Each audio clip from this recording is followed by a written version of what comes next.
I think first, I fundamentally like people. I find them endlessly fascinating, and it's a privilege to help people at what is often the very worst time of their lives.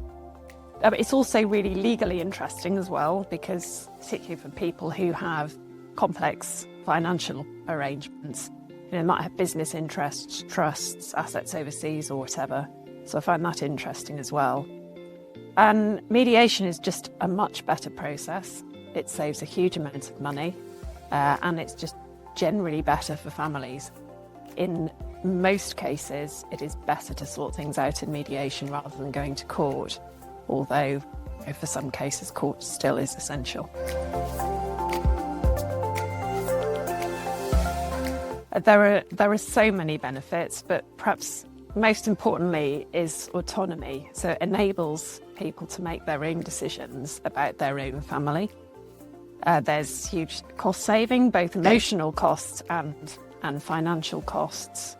There's the possibility to create much more flexible outcomes using mediation rather than court, because the powers of the court are relatively restrictive.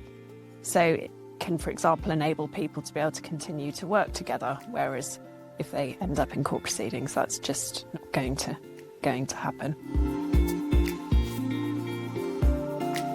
So mediators and I will really encourage parents to focus on what their children want and need, because it's actually quite hard to focus on that when you're in a state of real emotional distress and turmoil yourself.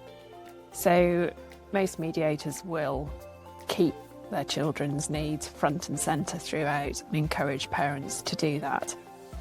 In terms of actually having the children's voices heard, there's so much evidence that this is really important for children and young people.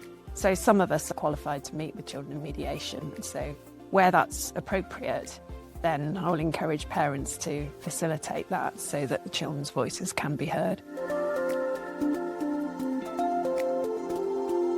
So although mediation is still a voluntary process, so it is compulsory in most cases now for people to find out about mediation by attending a mediation information and assessment meeting. And what is most definitely happening now is there is a much greater focus on non-court dispute resolution, NCDR as it's called for short.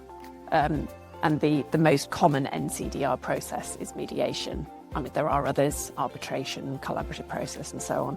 And so at the moment, I'm most definitely seeing an increase in requests for mediation, which is a good thing. So I'm going to say yoga. It makes me slow down, which I'm not very good at. It makes me breathe. Obviously I do breathe, but it's pretty good for the soul, I think. And also if I'm trying to contort myself into some really quite difficult positions in yoga, then I can't think about work.